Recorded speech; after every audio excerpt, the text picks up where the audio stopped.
Hi, FAQ is back with one more update. The recent FAQ, frequently asked question, IRDA के regulation के हिसाब से all companies have launch corona कवच and corona रक्षक policy. तो थोड़ा उसके बारे में आपको इन्फॉर्मेशन देने के लिए आज मैं आप लोगों के सामने आया हूँ। करोना रक्षक के बारे में पहले बात करते हैं कि करोना रक्षक क्या है और करोना कवच क्या है।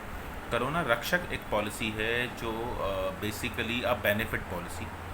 And what is benefit policy? Benefit policy वो चीज़ होती है जहाँ पे अगर जो प्रोडक्ट में बोला गया है और वो चीज़ डायग्नोज होती है तो लम सम बेनिफिट आपको मिल जाता है। तो बेसिकली रक्षक जो पॉलिसी है 50,000 से लेकर 2.5 लाख तक की पॉलिसी है और 50,000 के मल्टीपल्स में, और आप कोई भी सम इंश्योर्ड ऑप्ट कर सकते हैं। कोविड पॉलिसी है तो कोविड डायग्नोज होने के बाद एन ऑथराइज सेंटर से डायग्नोज होना चाहिए वो, और उसके बाद सिम्टोमेटिक बंदा है और उसको 72 आवर्स का हॉस्पिटलाइजेशन हुआ तो वो कवर वो क्लेम अपनी मेडिक्लेम पॉलिसी से ले सकता है। और उसके बाद डिस्चार्ज के बाद by submitting all the papers he can claim for benefit. जो भी उसने सम इंश्योर्ड लिया है, ऐसे 2.5 लाख का सम इंश्योर्ड लिया है तो वो 2.5 लाख का क्लेम कर सकता है इररिस्पेक्टिव उसका खर्चा क्या हुआ है। But as the condition says covid positive होना चाहिए from government authorise diagnostic centre, and secondly it has to have a person have to have a 72 hours का हॉस्पिटलाइजेशन विद सिम्टम्स।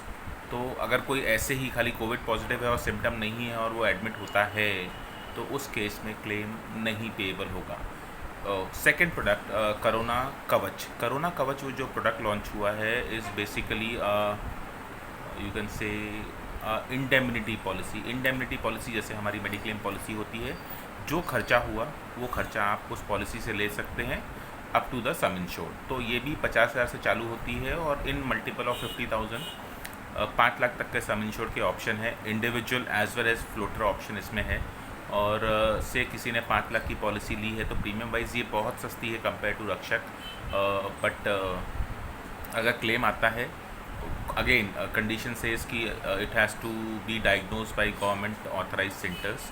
वहाँ पे डायग्नोज होता है, कोविड पॉजिटिव आता है, symptomatic बंदा है और उसको एडमिशन की ज़रूरत पड़ती है। तो एडमिशन होने के बाद वो क्लेम कर सकता है, और अगर वो उस कंपनी के नेटवर्क हॉस्पिटल में जाता है तो वो कैशलेस होगा, नॉन नेटवर्क में जाता है तो फिर वो रीइंबर्समेंट में वो क्लेम कर सकता है। And as per the guidelines of various institutes like ICMR के कुछ गाइडलाइंस है, एम्स के कुछ गाइडलाइंस हैं, हेल्थ मिनिस्ट्री के कुछ गाइडलाइंस हैं, स्टेट ऑफ महाराष्ट्र के कुछ गाइडलाइंस हैं, देन GIC काउंसिल के कुछ गाइडलाइंस हैं। उसके हिसाब से जो भी पेएबल होगा वो चीज़ उसमें पे कर दी जाएगी। So this was the update. So basically 2 product हैं, तो अगर आपके पास मेडिक्लेम पॉलिसी है तो आपको कवच की तरफ नहीं देखना है, आपको रक्षक की तरफ देखना है if you want to take more cover for corona. And अगर आपके पास मेडिक्लेम पॉलिसी नहीं है तो first recommendation as a individual I would give कि आप मेडिक्लेम पॉलिसी, बेसिक पॉलिसी जो आपको कोविड को छोड़ के बाकी सब चीज़ें भी कवर करती है, वो आप पॉलिसी ले सकते हैं।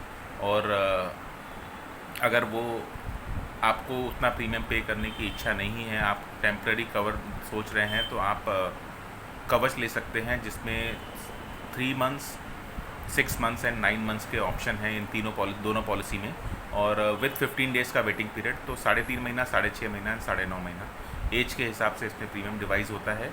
सो और अगर आपको कुछ डाउट है तो please post in comments and I will be happy to answer. Thank you very much.